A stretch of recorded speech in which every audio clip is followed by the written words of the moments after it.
sobre ideas, sobre política económica. En los últimos 5 años se ha perdido el 47% del PIB, cerca de la mitad del PIB. Este es 2014 y 18 el peor ciclo recesivo que ha vivido Venezuela en toda su historia económica. En los últimos 70 años nunca Venezuela se había contraído 47 puntos del PIB. Este es también el peor ciclo recesivo que ha vivido América Latina en los últimos 40 años, muy superior al ciclo recesivo de Bolivia entre el 81 y el 86, periodo de hiperinflación, muy superior al que vivió Nicaragua durante el terrible ciclo de hiperinflación nicaragüense entre el 84 y el 89. Conclusión, no solamente es el peor ciclo recesivo de Venezuela, sino que es el peor ciclo recesivo que ha vivido el continente en los últimos 40 años, sin lugar a dudas, y de lejos, como dicen los anglosajores, by far the worst, el peor. En el mundo ha habido grandes catástrofes macroeconómicas en esos 192 países que publica el Fondo Monetario. Tienes Ucrania, que vivió un gran desajuste político-social para generar, por cierto, una transición política, y entre el 92 y el 97 se contrajo por 49%. Después tienes Sierra Leona, que vivió formalmente una guerra civil y perdió entre el 94 y el 99 cerca del 50%, pero Venezuela sería el tercer país con el peor desempeño agregado en 5 años en la historia del mundo en los últimos 40 años de historia, lo cual no es muy poco. Y si a esto le sumamos la recesión que el Fondo Monetario la proyecta en menos 35% del 2019, sin lugar a dudas Venezuela sería, sumado el 2019, la economía con el peor desempeño macroeconómico agregado en 6 años en la historia del mundo en los últimos 50 años. Venezuela no solamente lo ha hecho mal en términos absolutos, sino también en términos relativos. Esto que está aquí es una cuestión muy simple de crecimiento, de agregación de crecimiento, donde están todas las economías de Sudamérica. Lo obvio, Venezuela es la economía que menos ha crecido en Sudamérica. Perú creció 150 veces más que Venezuela entre el 98 y 18. Y aquí me detengo 2 minutos porque yo creo que también el análisis no soporta tanto pesimismo. Las economías más dinámicas de América Latina en algún momento han sido Perú, Bolivia, Chile y Colombia. En los años 80, cuando hace muy poco tiempo, cuando era estudiante de economía en la UCB, nos obligaban a leer un fantástico libro de Sebastian Dorbusch y Sebastian Edward Dorbusch. Se llamaba La macroeconomía del populismo. Dorbusch y Edwards. Sí. Ese libro tenía un capítulo dedicado a la economía del desastre. La economía del desastre era Perú, sí, que venía viviendo un ciclo recesivo muy agudo, un ciclo de hiperinflación, y era una sociedad amenazada probablemente por el grupo guerrillero más violento que ha conocido el continente, Sendero Luminoso. Ese fue el Perú que yo conocí. 25 años después, Perú es la economía más dinámica de América Latina. ¿Qué es lo que quisiera transmitirle al auditor? Que las historias no son lineales. Las historias pueden cambiar si tienes el liderazgo correcto que opta por las opciones de política económica correctas. El segundo país al cual quiero hacer referencia, por supuesto Chile. Chile está mucho más cerca del primer mundo, a pesar de los desajustes coyunturales, sociales, políticos. Chile está mucho más cerca del primer mundo que del tercero. Es la economía más consolidada de América Latina, sin lugar a dudas, con los mejores indicadores económicos y sociales del planeta, donde el salario mínimo son $350. Quisiéramos los venezolanos ganar $350. Y todavía por ahí escucho yo gente asociada al proyecto político del gobierno de Venezuela criticando a Chile.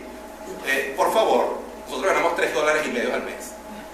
Sí. Colombia vivió un problema de seguridad personal muy grave. Todos los que fuimos a Medellín y Bogotá en los años 80 y 90 nos encontramos con 2 de las ciudades más peligrosas del mundo. Colombia instrumentando política pública, atacando el origen del problema, criminalidad, narcotráfico, temas estrictamente de inteligencia policial, negocios ilícitos. Llevó a cabo política pública y hoy Medellín y Bogotá son 2 ciudades amables, vivibles, relativamente seguras. ¿Qué les quiero decir? Que los problemas que tiene Venezuela de inestabilidad macroeconómica o de inseguridad personal tienen solución si tienes el liderazgo correcto que opta por las opciones de política pública correctas. No porque lo dice José Manuel, es porque lo dice la historia de un continente. Pero claro, los últimos años han sido muy negativos. Aquí tienen ustedes los 4 sectores que en los últimos 5 años han tenido el peor desempeño en términos de contracción de la actividad. El peor ha sido, sin lugar a dudas, construcción, que en los últimos 4 años se ha contraído menos 90%, ha perdido 90% de capacidad de producción del sector.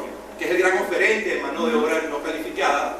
Después tienes al sector comercio, que perdió 76, el sector financiero, que perdió 71, y Juan Pablo, que conoce más que yo de esto, manufactura, que perdió el 71% de su capacidad de producción en este ciclo recesivo, el más agudo que ha vivido esta economía en su historia contemporánea. Ese ciclo recesivo, la última data que ha publicado el Banco Central, es el primer trimestre del 2019. Continúa en el 2019, vienen todavía los números del 2019. Menos 56, menos 74, menos 39, menos 55. No tenemos el número definitivo del 2019, pero sabemos que la economía se contrajo en 2 dígitos en el 2019. Es decir, al 49% que presenté hay que sumarle lo que haya sido el proceso contractivo. La cámara quiere que me mueva por acá, es contractivo del 2000. Yo soy uno de los expositores más impertinentes para un camarógrafo. Otro de los puntos donde se dice mucho, pero no se va al debate de data y de ideas. ¿Hay correlación o causalidad entre la caída de los precios del petróleo y la evolución del PIB venezolano? Yo no la consigo. Esto que está aquí es una serie de contracción de la actividad económica correlacionada con la evolución de los precios del petróleo. Esta economía comenzó a enfriarse en el 2013, cuando los precios estaban cercanos a $90 el barril, y su primer año de contracción es el 2014, cuando los precios del petróleo son $88.5 el barril. Pero además, en el 2014 y 2015 no había ni una sola sanción en medio de un boom del petróleo, como nunca ha vivido esta economía, y sin ninguna sanción económica, la economía venezolana comenzó a patinar y cayó en un ciclo de recesión y con la inflación más alta del mundo.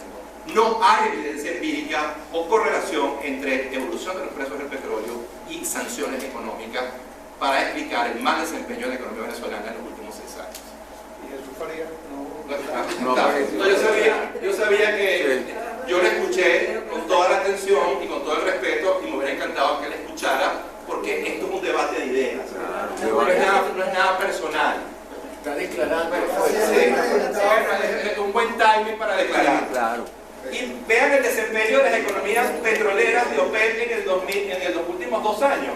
Ninguna de las economías petroleras del mundo, miembros de OPEC, presenta ciclos recesivos o de hiperinflación como Venezuela. La única economía petrolera del mundo que está viviendo ciclos recesivos tan agudos e hiperinflación es Venezuela. El resto de los países, Nigeria, Indonesia, Emiratos Árabes Unidos, Argelia, están creciendo y con inflaciones de 1 dígito. De hecho, Venezuela hay que echarle pichón para llevar una economía petrolera a la hiperinflación. Venezuela es la primera economía petrolera en el mundo que vive un ciclo de hiperinflación. Hay que echarle pichón y hay que ser muy talentoso para lograr, en términos de política económica, ese resultado macro en una economía rica en petróleo, con las principales reservas de petróleo del mundo. El segundo gran problema, el tema inflacionario.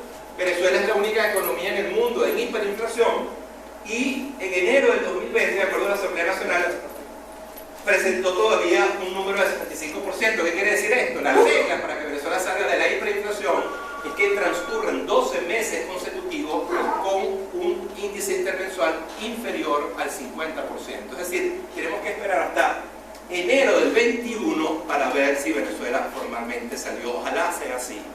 Pero todavía a Venezuela le quedan 11 meses de recorrido para ver si salimos del ciclo de hiperinflación, para cumplir con la regla formal de una economía que no está en hiperinflación. Por supuesto, ese ciclo de desajuste macroeconómico, inflacionario, devaluaciones ha empobrecido como nunca antes a esta población. Estos son datos de la encuesta ENCUEVA, en mi opinión la encuesta más sólida que se habla sobre indicadores sociales en Venezuela. Demuestra que en el 98 la población total en pobreza era del 45%, y en el año 2017 la población total en pobreza era del 87%. Entonces el corolario de esta historia es, después de 20 años y de 977 mil millones de dólares, si usted suma el ingreso por exportaciones petroleras en balanza de pago, lo suma del 98 al 2018, le da 977 mil millones de dólares. Eso es como cuando yo estaba en UCB, eso decíamos, es burda de real. Después de 977 mil millones de dólares y 20 años, terminas con el doble de la pobreza que tenías en el 98. Y por supuesto, el salario ha sido pulverizado con el tipo de cambio oficial, TICOM. El salario mínimo venezolano es de $3.39 por mes. lo cual implica que una parte de la población tiene que vivir con 11 centavos de dólar. Eso bajo cualquier parámetro internacional es vivir en pobreza extrema. Sabemos que el salario mínimo solamente está básicamente concentrado en el sector público. El sector privado ya prácticamente no existe salario mínimo. Pero aunque usted tenga un salario de 5 o 10 salarios mínimos, gane 35 dólares, usted todavía tiene un salario más bajo que Cuba o Haití. Es la primera vez en 100 años de historia económica que los venezolanos tenemos un salario mínimo promedio más bajo que Cuba, Haití. Eso nunca había ocurrido en los últimos 100 años de historia. Y vean un poco la última encuesta que se ha hecho, la hizo Naciones Unidas, lo que es la evaluación de la seguridad alimentaria en Venezuela, algunos resultados muy obvios que grafican el drama social que el desajuste macroeconómico ha generado. Esto lo generó 8.375 encuestas realizadas entre julio y septiembre del 2019, el último estudio que se ha hecho, y lo hizo el Programa para Alimentos de Naciones Unidas, una fuente con cierta credibilidad y objetividad científica en el manejo de los números. El inventario resumido: un total de 9.3 millones de personas no pueden tener consumo básico de alimentos. 7.9% de la población está en inseguridad alimentaria severa. 59% de los hogares no tienen ingresos suficientes para comprar comida. 65% no puede comprar artículos esenciales de higiene como ropa y calzado. 60% de los hogares reportó haber reducido el tamaño de las porciones de comida. 33% de los hogares ha aceptado trabajar a cambio de comida. Trabaja solo para que te den comida, solo eso. 60% de las familias han gastado sus ahorros en comida. Muchos de ustedes, muchos de nosotros, mi madre se ha gastado sus ahorros de 40 años de mucho trabajo en los últimos 20 años para poder sobrevivir y tener acceso a una dieta balanceada. Y se ha espalillado sus ahorros de toda la vida en medio de esta crisis. Y por supuesto, la otra variable clave explicando el desajuste macroeconómico, una de las consecuencias, el éxodo de población. Un par de colegas, Magali Sánchez en Princeton, Iván de la Vega en Centrum y yo, ellos dos sí son verdaderamente expertos en migración, no yo, escribimos un paper y conseguimos, primero lo obvio, estos son la lista de países a los cuales los venezolanos migran, los de siempre: Colombia, Panamá, España, Brasil, Ecuador. Pero segundo hallazgo, creemos que el éxodo de población está entre los 5 y 6 millones de personas. Eso es formalmente el éxodo de población más grande que haya vivido América Latina en su historia. Y tercera conclusión, la mayoría de nuestros inmigrantes son lo que llama la literatura high skills, individuos con alta formación técnico-académica. Hemos perdido nuestros doctores, nuestros PhDs, nuestros profesores de la UCB, nuestros profesores de la Simón Bolívar, nuestros profesores de IESA, gente con alta calificación técnica, académica, lo cual hace doblemente dolorosa la pérdida de capital humano. Y por supuesto, todo esto no es consecuencia de variables externas, exógenas o de la mala suerte. Es consecuencia de un set de política económica errado. Y por eso es que muestro aquí el esquema cambiario. Venezuela se ha empeñado en los últimos 15 años en tener un esquema de controles de cambio con tipos de cambio múltiples. Ese es el peor esquema por el cual te puedes optar tú, y es la principal camisa de fuerza que tiene esta economía para explotar el crecimiento, porque el sistema no está asignando los dólares para insumos, impuestos, bienes finales que le permitan a la economía destrancarse y reiniciar su proceso de contracción. Conclusión: este desastre es un desastre endógeno, autoinducido, consecuencia de un cóctel de política económica equivocada. Y uno lo resume en 5 líneas: controles de precios, controles de cambio, controles de tasas de interés, controles del mercado laboral y neolaboral, y la quinta de la torta: expropiaciones y nacionalizaciones que impactaron muy negativamente los flujos de inversión. Y después, no solamente es el esquema cambiario, es que tú estás al borde de un colapso de tu sector externo porque tienes el nivel de reservas internacionales más bajo de los últimos 31 años. Tienes solo 6.900 millones de dólares en reservas internacionales. ¿Qué quiere decir esto en español? No tienes dólares para liquidar al aparato productivo para poder arrancar el proceso productivo de esas empresas. No tienes dólares para liquidar para repuestos, insumos, bienes finales. Entonces está trancado el juego, y es por eso que Venezuela tiene solo una opción: un programa de estabilización con grandes volúmenes de ayuda financiera internacional. El colapso de Venezuela ha sido el colapso de su sector petrolero. Venezuela, a pesar del desastre, todavía es una economía petrolera. Más del 90% de su exportación son petróleo, y lo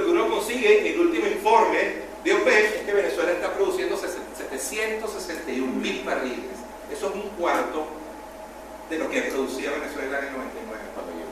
Venezuela es una economía petrolera con las mayores reservas petroleras del mundo que no produce petróleo. El colapso de su economía es el colapso del sector petrolero. Y bueno, el 2020-2021, porque la pregunta del foro era ¿hacia dónde vamos? Ahora voy hacia dónde vamos. Ya mostré de dónde venimos, es clarito. ¿Para dónde vamos? Proyectar siempre es muy debatible y yo trato de hacerlo de la manera más rigurosa posible y trato de construir lo que se denomina una proyección de consenso, tomar las 8 o 10 instituciones, en este caso internacionales, para evitar el sesgo político interno y ver cómo están ellas viendo a Venezuela y ver cómo están viendo ellas a Venezuela en 2020-2021 en términos de inflación y en términos de PIB. Aquí hay todo un poco, que está Capital Economics, está CEPAL, Fondo Monetario, está UBS, y con eso construimos un promedio, una mediana, un valor máximo, valor mínimo. El resumen ejecutivo, 2020, crecimiento. Bueno, como ven, nadie es muy optimista sobre el crecimiento de Venezuela. Y esto fue antes de la emergencia del coronavirus. Es decir, Venezuela, lamentablemente, lo digo con mucho dolor, porque yo quiero vivir el resto de mi vida en este país, y esto me lo está poniendo cada vez más difícil, va a vivir su 7º año consecutivo de recesión con una contracción de 2 dígitos que puede estar entre 10 y menos 20% del PIB. Y el ciclo de hiperinflación va a continuar. Todas las instituciones, unas más, unas menos, ven todavía ciclos de varios miles, decenas de miles % de hiperinflación. Venezuela va a seguir siendo en el 2020 todavía la única economía en hiperinflación en el planeta. Y al no haber un cambio político, y al no haber un cambio de opciones de política económica en el 2021, muy probablemente en el 2021, pero eso todavía está muy lejos, es el infinito plazo en Venezuela, aquí es un día a la vez, muy probablemente estaríamos hablando del 8º año consecutivo de recesión. Y ya las cosas iban muy mal. Después de 7 años de contracción y ahora viene una cantidad de variables exógenas, que ahí sí coincido yo que son variables exógenas, que no dependen de Venezuela ni son culpa del gobierno venezolano, que son, bueno, el coronavirus y las expectativas objetivas o subjetivas que está generando y los impactos que está generando sobre las bolsas de valores, sobre la economía china, el principal motor de crecimiento global, pero sobre todo, muy importante para nosotros, el coronavirus está generando impactos devastadores sobre los precios del petróleo, nuestra principal fuente de ingreso por exportación, y ha hecho que el precio del petróleo hoy sea la mitad de lo que era el 1 de enero del año 2020. Y eso obviamente va a empeorar al enfermo, lamentablemente. Finalmente, ¿cuánto me quedan? 3 minutos, 2 minutos. Para hablarles un poco de futuro, 2 láminas de futuro, porque estoy cansado de poner mitad. Nos ponemos fastidiosos, porque lo que estamos en malas noticias y regodearnos en lo mal que nos ha ido. Pero es que el gobierno nos permite hacer otra cosa, porque no hace un coño bien en materia de política económica.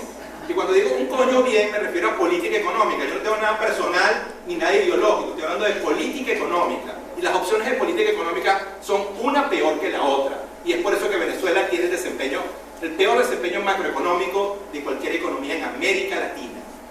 Venezuela tiene que comenzar a pensar en el futuro. Y el día después, cuando logra una transición política, tiene que instrumentar estratégicamente, de manera secuencial, reformas en 3 etapas claves. La primera, los primeros 100 días después, tiene que ser un programa social de emergencia. Tienes un 50-60% de la población sufriendo mucho consecuencias de esta terrible crisis y tienes que generar programas sociales focalizados, directos, de ayuda, de asistencia, para que esa población tenga acceso a los alimentos y medicinas que les permitan sobrevivir, atravesar el desierto que ha construido la equivocada política económica. El desastre no es culpa de las reformas, el desastre es culpa de no haber hecho reformas durante 21 años. Después de ahí tienes que ir a estabilizar al enfermo y tienes que instrumentar un programa de estabilización con patas en lo monetario, fiscal, cambiario, que recuperen los equilibrios, que recuperen crecimiento, abastecimiento, control de la inflación. Una vez que logres estabilizar a la economía con ayuda financiera internacional, tienes que ir a un programa de cambio estructural y reformas institucionales, que lo que implica es llevar a cabo un programa integral que te permita encender 4 o 5 motores alternativos de crecimiento, que puede haber muchos, pero a mí me vienen a la memoria 3 o 4: petroquímica, turismo, frutas tropicales y muchos otros donde somos tremendamente competitivos, que diversificar y escapar de la trampa de la renta petrolera. En ese programa de estabilización no es exhaustivo, las 8 o 9 líneas básicas que yo creo que tiene que tener ese programa de estabilización pensando en futuro. Tienes que buscar ayuda financiera internacional. Ya vimos que Venezuela está al borde de un colapso de su sector externo, con 6.900 millones de dólares de reserva. Necesitas ayuda en grandes volúmenes de los organismos multilaterales y de la comunidad internacional para poder rescatar a la economía y recuperar los equilibrios. Tienes que focalizarte en una reducción de la inflación mensual. Yo hablaría de un plan real. Yo soy menos neoliberal que la gente que hace política económica en la revolución, que están dolarizando la economía. Es paradójico para mí que una revolución socialista, antiimperialista, de izquierda, haya terminado adoptando el dólar americano como la moneda de curso nacional. Yo no haría eso. Yo preservaría la moneda nacional y con un programa de estabilización a lo Cardoso, con política monetaria, cambiaria y fiscal coherente, llevaría en 2 o 3 años el nivel de precios de esta economía que coincida con el nivel de precios de América Latina, preservando las mismas potestades sobre política monetaria y cambiaria, y tendría la posibilidad de jugar de manera contracíclica y no cediendo esas potestades a la Reserva Federal, porque cuando tú dolarizas, tú cedes tus potestades de política monetaria y cambiaria a la Reserva Federal norteamericana. La economía tiene muchos años, tiene 6 años contrayéndose, tienes que generar las bases para que vuelva a crecer. Tú no le puedes dar un pedazo de torta mayor a cada venezolano si la economía sigue contrayéndose. Hay que recuperar el crecimiento, hacer que la torta crezca, así puedes entregarle un pedazo de torta mayor a cada venezolano. Tienes que ir en algún momento, y esto hay que buscar el timing, porque probablemente no va a ser en la primera etapa, pero tienes que ir a un programa de reforma fiscal integral y poco a poco ir cerrando la brecha fiscal, ese exceso de gasto sobre ingresos y ese déficit fiscal que está siendo financiado con dinero inorgánico del Banco Central, que es el origen central del proceso de hiperinflación. Entonces tienes que ir a un proceso de reforma fiscal integral, seguramente de manera gradual, piano piano, protegiendo a los grupos vulnerables, pero cerrando esa brecha fiscal. Tienes que eliminar la mayoría de los controles de precios. Detrás del desabastecimiento lo que tienes son precios que se quedaron rezagados y hacen que sea inviable producir una serie de bienes y servicios en la economía venezolana. Algunas de estas cosas son de sentido común, no requieren un PhD en economía para proponerlas. Tienes que ir a un desmontaje del control de cambio, igual que Recali en el 96 o LOTAC en el 89 se agotaron. Este control de cambio se agotó. Solo hay 2 economías en América Latina que tienen controles de cambio con tipos de cambio múltiples, y son Cuba y Venezuela. No casualmente las 2 economías de peor performance en el continente. Tienes que desmontar ese control de cambio y ir a un esquema con un tipo de cambio único competitivo, que en mi opinión no es el del gobierno que está dolarizando, es preservar tu moneda y preservar tus potestades de política monetaria y cambiaria. Tienes que crear un verdadero fondo de estabilización macroeconómica. Venezuela es una economía petrolera que recibe choques sistemáticos y tienes que estabilizarlos de esos choques a través de un verdadero fondo de estabilización como los noruegos o como los chilenos con el cobre. Tienes que reconstruir la industria petrolera. Estás produciendo 1/4 del petróleo que producías en el 98 y tienes un problema. No tienes el capital y no tienes el recurso humano. Tienes que ir al resto del mundo a captar ese recurso humano venezolano que se fue, más el extranjero que quiera venir, y conseguir que las empresas petroleras multinacionales, todas, la rusa bienvenida, la china bienvenida, pero también la americana y la británica, nos ayuden a extraer el 25% del oro negro del mundo y convertir ese oro negro en bienestar, riqueza y justicia para la mayoría de los venezolanos. Tienes que reestructurar tu deuda externa. No solamente en los últimos 20 años se malgastó el principal choque petrolero que ha vivido esta economía, más de 977.000 millones de dólares se malgastaron, sino que el gobierno incurrió en grandes volúmenes de endeudamiento y hoy tiene una deuda pública de más de 130.000 millones de dólares que está muy concentrada entre el 2020 y el 2027. Tienes que ir a un proceso de reperfilamiento, achatamiento de la curva, porque en ese programa de estabilización una pata clave va a ser la reestructuración de deuda para tener éxito en la estabilización macroeconómica de Venezuela. Y finalmente, como tú quieres darle larga vida a ese programa de reformas, tienes que acompañarlo con una agresiva política de recuperación del salario. Nadie te va a acompañar en un programa de reformas de estabilización si ganas 3 o 4 dólares al mes. Tienes que, en una primera etapa, con recursos financieros internacionales, llevar ese salario a un nivel aceptable, digno, 30, 40, 50 dólares, lo que nos permita el financiamiento internacional para que la gente tenga acceso a alimentos y medicinas y te puede acompañar en la reconstrucción económica del país. Y tienes que ir a un proceso de un incremento del gasto social focalizado, mucho gasto social y de calidad para ayudar a esa gran mayoría de los venezolanos que están sufriendo tanto como consecuencia de 21 años de desaciertos en política económica que han generado la peor crisis social, humanitaria y migratoria que ha conocido América Latina en su historia. Finalmente, ya en positivo, ustedes recuerdan, yo no lo recordaba, lo recordé hace poco, ustedes recuerdan que en bachillerato hablábamos del inverso aditivo, el contrario a Venezuela, el blanco y el negro. Noruega es el inverso aditivo de Venezuela. Al igual que nosotros nos espalillamos el choque petrolero más extraordinario de los últimos 20 años, Noruega hizo exactamente lo contrario. Ellos son el blanco, nosotros somos el negro. Y ellos ahorraron íntegro el ingreso petrolero de los últimos 20 años. Y hoy tienen un fondo de estabilización que llega en enero del 2019 a 1 billón de euros.